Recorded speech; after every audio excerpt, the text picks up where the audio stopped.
I control movement. And your end was always part of my route. The divorce papers were supposed to arrive next Tuesday. Instead, I found myself staring at a butterfly pink envelope on my 38th birthday, surrounded by the three people I thought I could trust most in this world.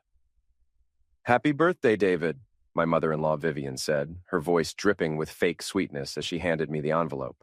Her perfectly manicured fingers, adorned with rings worth more than most people's cars, trembled slightly. "This is from all of us." I looked around the upscale restaurant, Romano's, where Elena and I had our first date 8 years ago. The irony wasn't lost on me. My wife sat across from me, her phone positioned perfectly to record my reaction. Her brother Tom smirked from beside her, adjusting his expensive watch like he was timing something. "What's this?" I asked, though I already knew. The weight of the envelope, the way Elena couldn't meet my eyes, the nervous energy radiating from Tom, it all clicked into place. "Just open it, honey," Elena said, her voice barely above a whisper. The pet name sounded foreign coming from her lips. When was the last time she'd called me that? 6 months ago? A year? I tore open the envelope with deliberate slowness, my hands steady despite the adrenaline coursing through my veins. Inside were divorce papers, already filled out, with sticky notes marking where I needed to sign. Someone had even highlighted the sections about asset division in yellow. The restaurant buzzed around us, couples laughing, families celebrating, waiters rushing between tables with steaming plates. None of them knew they were witnessing an execution. "Well," Tom leaned forward, unable to contain his excitement. "What do you think?" I set the papers down carefully, reached into my jacket pocket, and pulled out the Mont Blanc pen Elena had given me for our first anniversary. The one she'd said represented our future together. Smooth, elegant, and built to last. "Thank you," I said, my voice calm as I signed each page with practiced efficiency. "This is exactly what I needed." The confusion on their faces was priceless. Elena's phone nearly slipped from her hands. Vivian's mouth opened and closed like a fish gasping for air. Tom's smirk faltered. I stood up, dropped $300 on the table, enough to cover the meal they'd ordered to celebrate my humiliation, and tucked the signed papers back into the pink envelope. "Happy birthday to me," I said, sliding the envelope across to Elena. "Enjoy your celebration." I walked out of Romano's with my head high, leaving behind 3 stunned faces and 8 years of marriage. The valet brought my truck around, and I tipped him $50 because why not? It was my birthday, after all. As I drove away, I caught a glimpse of them through the restaurant window. Elena was frantically waving her hands. Vivian was clutching her chest dramatically, and Tom was on his phone, probably calling someone to figure out what had just happened. If only they knew what I'd done before dessert arrived. The discovery happened by accident, like most life-changing moments do. I'd come home early from the logistics company I'd built from nothing over the past decade, hoping to surprise Elena with dinner reservations for my birthday weekend. Instead, I got the surprise of my life. I heard voices coming from the living room, Elena's laugh and another woman's voice I recognized as Vivian's. I was about to announce myself when I heard my name. "David's such an idiot," Elena was saying. "He has no idea what's coming." I froze in the hallway, my keys still in my hand. "Half his assets, Elena," Vivian replied, her voice filled with satisfaction. "The business, the house, the investment accounts, everything. And Richard promises you Paris once this is all over." Richard, Elena's boss at the marketing firm where she'd been working for 3 years. The same Richard who'd been calling her at odd hours. The same Richard whose name kept popping up in her text notifications. "I can't wait to see his face when we serve him the papers," Elena continued. "Tom's going to film the whole thing. We'll have it for the divorce proceedings, show how he reacted, make him look unstable." "Brilliant," Vivian cooed. "That boy never deserved you anyway. Blue-collar trash with delusions of grandeur. Richard can give you the life you actually deserve." I backed out of the house quietly, my mind racing. Blue-collar trash. 8 years of marriage, and that's what I was to them. I thought about all the family dinners where Vivian had smiled at me, all the times Tom had asked for business advice, all the nights Elena had fallen asleep in my arms. All of it had been a lie. I drove to Murphy's Bar, a dive on the south side where my old army buddy Malik had been tending bar for the past 5 years. The place smelled like cigarettes and broken dreams, which suited my mood perfectly. "You look like someone ran over your dog," Malik said, sliding a whiskey across the scarred wooden bar. "What's eating you?" I told him everything. The conversation I'd overheard, the months of Elena working late, the way she'd been distant and cold. Malik listened without interruption, occasionally nodding or refilling my glass. "So what's the play?" he asked when I finished. "I don't know yet," I admitted. "But they want to ambush me on my birthday? They want to film my humiliation? Fine. Let's give them a show they'll never forget." Malik grinned, the same expression he'd worn before we'd raided insurgent compounds in Middle East. "I'm listening. First, I need to know everything. Who's this Richard guy? How long has this been going on? What exactly are they planning?" "I know a guy," Malik said. "Private investigator owes me a favor. Give me 24 hours. The next morning, Malik called with information that made my skin crawl and my resolve crystallize. Richard Morrison, 45, married with 2 kids, senior partner at Morrison and Associates Marketing. He'd been having an affair with Elena for 8 months. They'd been to hotels, weekend getaways, and had even booked a trip to Paris for the week after my birthday, complete with reservations at some exclusive adult resort. But the real kicker? Richard was already married to a high-powered divorce attorney named Catherine Morrison. The same Catherine Morrison who'd made headlines last year for taking a cheating tech CEO to the cleaners in what the newspapers called the divorce of the decade. "There's more," Malik said. "Your mother-in-law has been feeding them information about your business. Bank statements, investment accounts, property deeds. She's been photographing everything when she visits." "How's that possible?" "Turns out Tom works for a private investigation firm. Not a very good one, but they know how to dig up financial information. They've been building a case against you for months." I felt something cold and hard settle in my chest. They hadn't just planned to divorce me, they'd planned to destroy me. "What do you want to do?" Malik asked. "I want to disappear," I said, "legally, financially, completely, and then I want to watch their world burn." I spent the next 36 hours restructuring my entire life. The beauty of owning a logistics company is that you understand how to move things quickly and efficiently, including assets. My lawyer, Janet Pierce, had handled the incorporation of my business 5 years ago. She was sharp, discreet, and had no love for cheating spouses after her own messy divorce. "You want to do what?" she asked, raising an eyebrow as I sat in her office at 7 in the morning. "Transfer controlling interest in the company to a trust, with my niece as the primary beneficiary," I said. "She's 25, has an MBA, and she's been working in the business for 2 years. Elena's never met her. She doesn't even know she exists." "That's actually brilliant," Janet admitted. "What about your other assets?" "Investment accounts get moved offshore legally. The house goes into the trust as well. I want to be worth exactly what I had when Elena and I got married, about $50,000 and a 10-year-old pickup truck." "This is going to cost you less than a divorce would." Janet smiled. "I like the way you think. Give me 24 hours. While Janet worked her magic, I made other preparations. I installed security cameras around the house, hidden ones that Elena would never notice. I copied every file from her laptop, every text message from her phone, every email from her accounts. The woman who'd called me blue-collar trash had made the classic white-collar mistake of assuming I was too stupid to understand technology. I also paid a visit to Richard Morrison's office. Morrison and Associates occupied the top 3 floors of a glass tower downtown. Richard's corner office had a view of the river and probably cost more to furnish than most people made in a year. I dressed the part, khakis, polo shirt, work boots, the uniform of someone who'd come to fix something. "I'm here about the air conditioning," I told his secretary, showing her a fake work order Malik had printed up. "Boss says there's been complaints about the temperature in Mr. Morrison's office." She waved me through without a second glance. Richard was on a conference call, his back to the door as he gestured at the view outside his window. He was exactly what I'd expected. Soft around the middle, expensive suit, the kind of guy who'd never worked with his hands a day in his life. I pretended to check the air vents while listening to his conversation. He was talking about a client presentation, his voice full of the kind of confidence that comes from never having to worry about real consequences. When he finished his call and turned around, I was standing by his desk. "Who are you?" he asked, startled. "David Chen," I said, watching his face go white. "Elena's husband." He opened his mouth to call for security, but I held up my hand. "Relax, Richard. I'm not here to cause trouble. I just wanted to meet the man who's been screwing my wife." "I don't know what you're talking about," he stammered. "Sure you don't." I picked up a framed photo from his desk, him with his wife and kids at some tropical resort. "Nice family. Does Catherine know about your Paris plans?" The color drained from his face completely. Here's what's going to happen, I continued, my voice conversational. You're going to continue your affair with Elena. You're going to take that trip to Paris. You're going to do exactly what you planned to do. But understand this, I know everything. Every hotel, every lie, every text message, and when the time comes, I'm going to use all of it. Are you threatening me? I'm educating you, I said.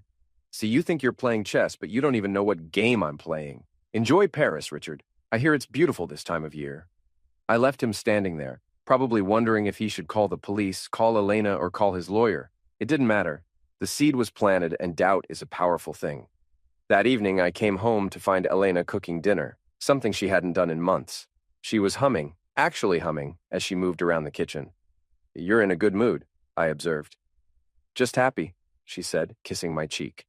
Work's been going really well lately. I'll bet it has, I thought. By the way, she continued, I thought we could go to Romano's for your birthday. You know, where we had our first date? It would be nice to have the family there. Mom and Tom want to celebrate with us. That sounds perfect, I said. I can't wait. The morning after my birthday dinner, I woke up to 17 missed calls and 43 text messages.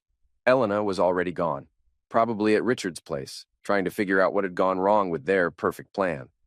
The messages were a mix of panic, anger, and confusion. Elena, we need to talk. Now. Tom, what the heck was that about? Call me. Vivian, David, this is unacceptable. You can't just sign papers and walk away. Elena again, you're being childish. We can work this out. And then around 3 a.m, I know you're getting these messages. Stop ignoring me. I deleted them all and went to work. My logistics company, Chen Distribution, operated out of a warehouse complex on the industrial side of town. 47 employees, contracts with major retailers across the Midwest, and a reputation for getting things where they needed to go on time and intact. My assistant Maria looked surprised when I walked in at 7:30. You're early for a birthday boy, she said. How was dinner last night? Enlightening, I replied. Is my niece in yet? Jessica? Yeah, she's in the office going over the quarterly reports. Jessica Chen was my brother's daughter, though most people assumed she was just another employee. She had her father's analytical mind and her mother's ruthless efficiency. I'd been grooming her to take over the business for 2 years, though I'd never told her why. Uncle David, she said when I knocked on her office door. Happy birthday. How was the family dinner? Memorable, I said, closing the door behind me. We need to talk. I explained everything. The divorce, the asset transfer, her new role as majority owner of the company. Jessica listened without interruption, her expression growing more serious with each detail. So Elena never knew about me? She asked finally. I kept my family separate from hers, I admitted. Your aunt always thought my side of the family was beneath her standards. And now I own 60% of a multi-million-dollar logistics company. Now you own 60% of a multi-million-dollar logistics company, I confirmed. Think you can handle it? Jessica smiled, the same predatory expression I'd seen on her face when she'd negotiated our last major contract. What do you need me to do? For now, nothing. Run the business like you have been. But if Elena or anyone from her family shows up here, you don't know me as anything other than an employee. What about when they find out about the asset transfers? That's when things get interesting. Around noon, Elena showed up at the warehouse. I watched through the security cameras as she marched through the loading dock in her designer heels and business suit, completely out of place among the forklifts and shipping containers. I need to speak with David Chen, she told Maria, her voice sharp with authority. He's in a meeting, Maria replied calmly. Can I take a message? I'm his wife. Get him now. I'll see if he's available. Maria buzzed my office, and I told her to send Elena back. I wanted this conversation to happen where I had complete control. Elena stormed into my office like a hurricane, her face flushed with anger. What the heck do you think you're doing? She demanded. Working, I said, not looking up from my computer. You know, that thing I do to pay for your lifestyle. Don't play games with me, David. You signed those papers, but you can't just disappear. We have assets to divide, arrangements to make. What assets? I asked innocently. The house, the business, your investment accounts? What about them? Elena stared at me like I'd grown a second head. They need to be divided according to the divorce settlement. I read the papers, I said. You get half of everything I owned when we got married. Congratulations. You're now entitled to $25,000 and half of a 10-year-old pickup truck. That's not what... She stopped, her face going pale. What did you do? I adapted, I said. You see, when someone spends 8 months planning to destroy your life, you have two choices. You can be a victim, or you can be smarter than they are. Elena's hands were shaking now. The house belongs to a family trust. Your business, I'm just an employee now. The investment accounts, what investment accounts? She sank into the chair across from my desk, the reality of the situation finally hitting her. You can't do this, she whispered. I already did, I said. But don't worry, you and Richard will have a wonderful time in Paris. I hear the weather's perfect this time of year. The mention of Richard's name hit her like a physical blow. How did you know about your affair? Elena, I've known for months. The late nights, the secret phone calls, the way you started caring about your appearance again. Did you really think I was that stupid? Tears started streaming down her face, but I felt nothing. No sympathy, no regret, no love, just cold satisfaction. We can fix this, she said desperately. I'll end things with Richard. We can go to counseling, work things out. No, I said simply. We can't. You made your choice 8 months ago. You just didn't expect me to make mine. David, please. The papers are signed, Elena. You got exactly what you asked for. Now get out of my office. She left, sobbing, her carefully planned ambush having backfired spectacularly. Through the security cameras, I watched her sit in her car for 20 minutes, probably calling Richard, probably calling her mother, probably trying to figure out how everything had gone so wrong. But I wasn't done. Not even close.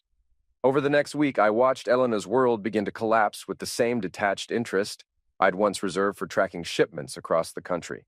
The first crack appeared when she tried to access our joint savings account and discovered it had been closed. Then she found out the house was no longer in our names. Then her credit cards, the ones tied to my accounts, were declined at her favorite boutique. Malik kept me updated on her movements through his network of bartenders, servers, and other service industry workers who formed the invisible intelligence network of any city. She's been at Morrison's office every day this week, he reported over drinks at Murphy's. My guy at the coffee shop across the street says she looks like heck. Richard's not taking her calls. Smart man, I said. He knows his wife could destroy him in a divorce. Speaking of which, Catherine Morrison's been asking questions about her husband's travel plans. I smiled. Has she now? Word is, she hired a private investigator last month. Apparently, Richard's not as careful as he thinks he is. The second crack came when Tom showed up at the warehouse, demanding to speak with me. Unlike Elena's emotional approach, Tom tried intimidation. You think you're clever, he said, pacing around my office like a caged animal. But we know what you did. Moving assets, hiding money, that's fraud. Is it? I asked. Because my lawyer says it's smart financial planning. We'll see what a judge says. By all means, take me to court, I said. I'm sure a judge will be very interested in hearing about how you and your family conspired to ambush me with divorce papers on my birthday, how you planned to film my reaction for use in legal proceedings, how your mother committed identity theft to access my financial information. Tom's face went white.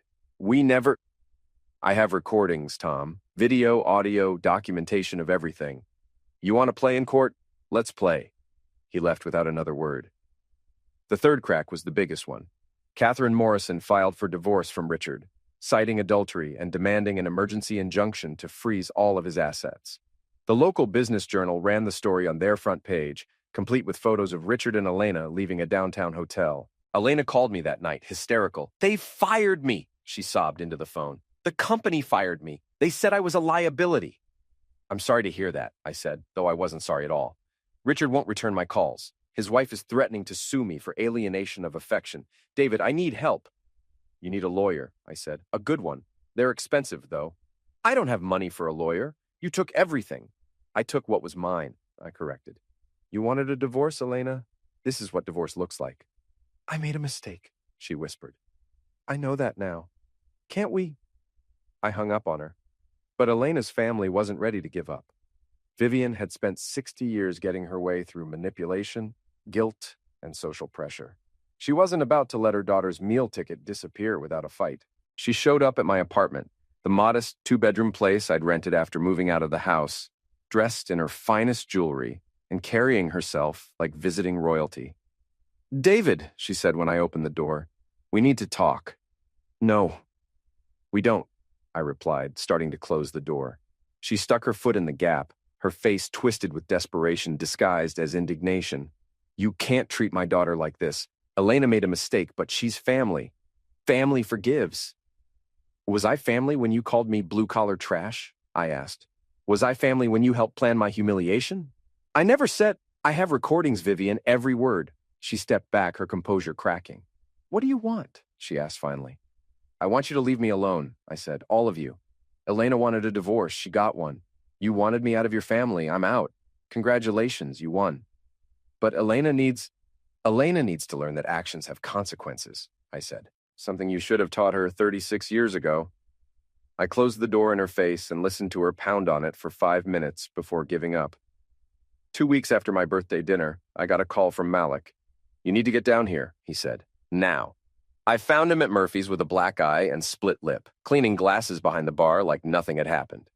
What the heck happened to you? I asked. Your brother-in-law and 2 of his friends decided to pay me a visit, Malik said. They wanted information about you, where you're living, where you work, what your plans are. Rage flooded through me, hot and immediate. Are you okay? I've had worse, he said. But they made a mistake. What kind of mistake? Malik grinned, wincing as the expression pulled at his split lip. They didn't know about the security cameras, or the fact that I still have friends from our army days, or that attack is a felony. You called the police? I called someone better, he said. Remember Martinez from our unit? He's a detective now. Tom and his buddies are going to have a very interesting conversation with him tomorrow morning. But that wasn't enough for me. Tom had crossed a line by involving Malik, and I was done playing defense. I spent the next day tracking down Tom's friends, the 2 men who'd helped him jump my best friend. It wasn't hard. Tom wasn't smart enough to hire professionals. These were just thugs he knew from whatever bar he'd been drinking at. I found them that evening at a pool hall on the north side, celebrating their easy payday with cheap beer and cheaper whiskey. You boys have a good time last night? I asked, sliding onto a bar stool next to them. The bigger one, a guy with prison tattoos and missing teeth, looked me up and down. Do I know you? He asked. I'm the guy whose friend you beat up, I said calmly. Both men tensed, ready for a fight. What they didn't expect was the envelope I placed on the bar between us. What's that? The smaller one asked. Photos, I said. From the security cameras at Murphy's bar. Clear shots of your faces, the attack, everything. There's also a copy of the police report my friend filed this morning. They exchanged glances, suddenly less confident. Here's what's going to happen, I continued. You're going to call Tom and tell him the deal's off. You're going to disappear from this situation completely. And if I ever see either of you near my friend again, these photos go to every police department in the city, along with your names and addresses. You can't prove nothing, the big one said, but his voice lacked conviction. Can't I? I pulled out my phone and showed them a crystal-clear video of them entering Murphy's, following Tom inside, and emerging 10 minutes later while Tom counted out cash. Technology's amazing these days. They left without finishing their drinks. But Tom himself was a different problem. He was family, which meant Elena and Vivian would protect him no matter what he did. He was also stupid enough to escalate things if I didn't handle him properly. I didn't have to wait long for the opportunity. Tom showed up at my apartment building 2 nights later, drunk and belligerent, shouting in the parking lot about what he was going to do to me. I let him rant for 5 minutes, giving him enough rope to hang himself while I recorded everything from my balcony. Then I came downstairs. You done? I asked. Tom spun around, swaying slightly. You think you're so smart, he slurred. But I know things about you. I know where you work, where you live. I know how to hurt you. Like you hurt Malik? That was just a warning, Tom said. Next time. He swung at me, a wild, drunken punch that I saw coming from a mile away. I sidestepped it easily, letting his momentum carry him past me. He stumbled, caught himself against a car, and turned around with homicide in his eyes. You want to do this here? I asked. In front of all these cameras? With all these witnesses? Tom looked around, suddenly aware that several neighbors had come out to watch the show. His bravado deflated slightly. This isn't over, he said. Yes, it is, I replied. Because if you ever threaten me or my friends again, I'll have you arrested for attack, harassment, and anything else I can think of. And then I'll sue you for everything you're worth, which admittedly isn't much. Tom left, but I knew he'd be back. Men like him always came back. I was right. 3 days later, Tom showed up at my workplace with Elena and Vivian in tow. They'd clearly planned this as their final attack, a coordinated attack designed to corner me and force me to negotiate.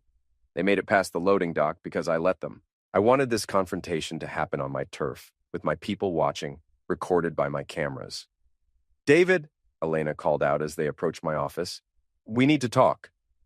I stepped out to meet them in the warehouse proper, surrounded by my employees, with Jessica watching from the office above. "What can I do for you folks?" I asked politely. "You can stop this childish behavior," Vivian snapped. "Elena is your wife. You have responsibilities." "Elena is my ex-wife," I corrected, "as of 2 weeks ago, and my only responsibility is to myself." "We know about your little shell game," Tom said. "Moving assets, hiding money. That's illegal." "Is it?" I asked. "Because the IRS seems to think everything I did was perfectly legal. So does my lawyer. So do the banks. You can't just walk away from 8 years of marriage," Elena said, her voice breaking. "We built a life together." "No," I said. "I built a life. You lived in it while planning to destroy it. There's a difference." The warehouse had gone quiet around us. 47 employees had stopped what they were doing to watch the drama unfold. I could see some of them recording with their phones. "David," Elena tried again, "I know I made mistakes." "You made choices," I interrupted. "You chose to have an affair. You chose to plan an ambush divorce. You chose to call me blue-collar trash. You chose to try to take everything I worked for. These weren't mistakes, Elena. They were decisions." "So what happens now?" she asked desperately. "Now you live with the consequences of your choices," I said, "just like I'm living with mine."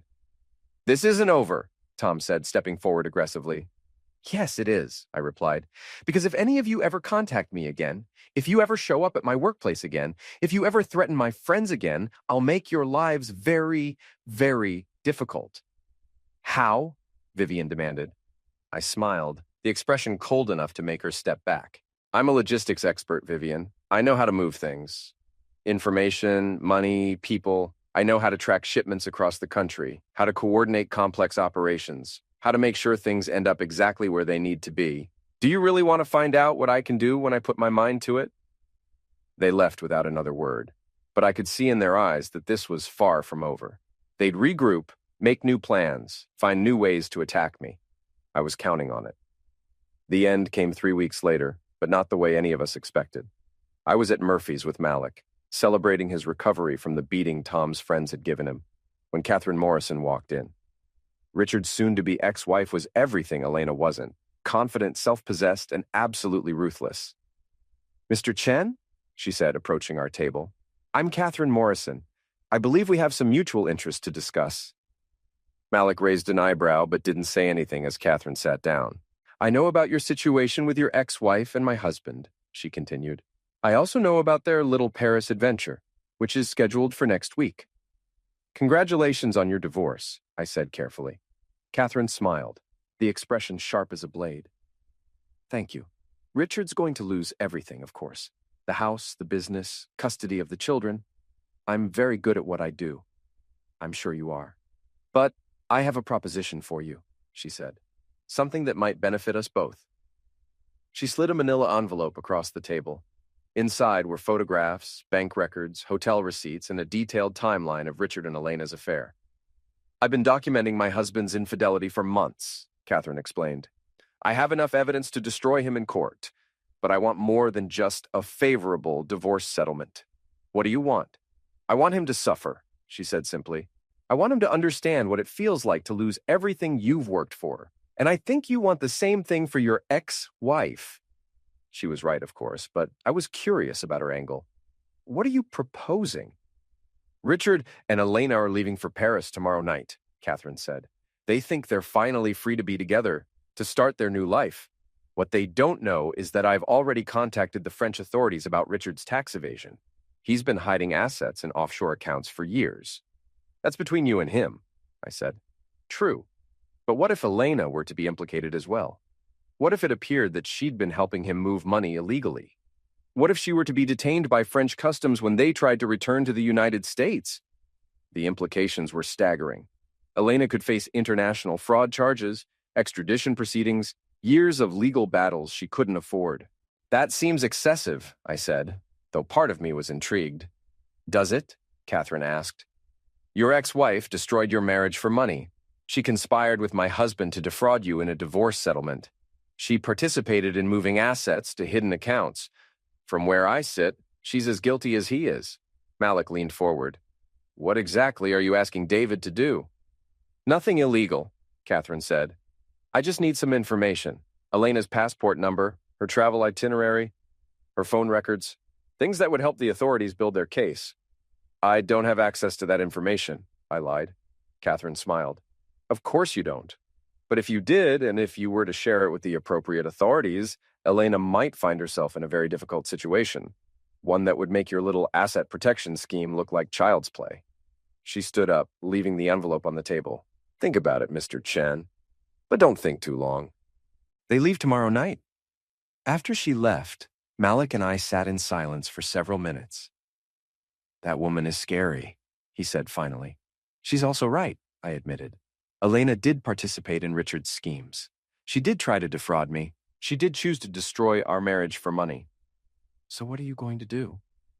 I thought about Elena's face when she'd handed me the divorce papers, the satisfaction in her voice when she'd called me blue-collar trash, the months of lies and deception that had led to that moment. I'm going to give Catherine Morrison exactly what she wants, I said. The next evening, I sat in my apartment with a glass of whiskey and my laptop, watching the flight tracker on my screen. Air France Flight 447 to Charles de Gaulle Airport had just taken off from O'Hare, carrying Elena and Richard toward what they thought was their new beginning. What they didn't know was that French customs officials were waiting for them with arrest warrants, extradition requests, and evidence of international money laundering that would keep them tied up in legal proceedings for years. What they also didn't know was that Catherine Morrison had played us all. My phone rang around midnight. It was Jessica calling from the warehouse. Uncle David, she said, her voice tight with concern. We have a problem? What kind of problem? The kind where the FBI just showed up with a warrant to search our financial records? I felt the bottom drop out of my stomach. What are they looking for? Evidence of money laundering, asset concealment, and conspiracy to commit fraud, Jessica said. They have documents showing that our company was used to move money for Richard Morrison's offshore accounts. The pieces fell into place with sickening clarity. Catherine Morrison hadn't just wanted revenge on her husband and Elena.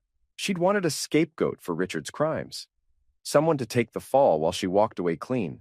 She'd played me perfectly. Uncle David? Jessica's voice was small and scared. What do we do?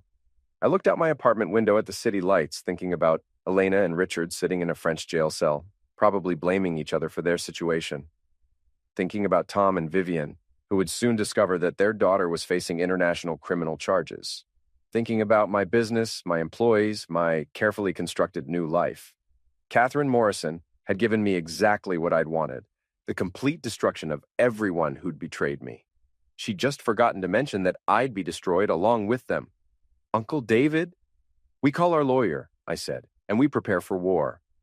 But as I hung up the phone, I found myself smiling. Elena had wanted to see what I looked like when I was truly angry, when I had nothing left to lose. She was about to find out.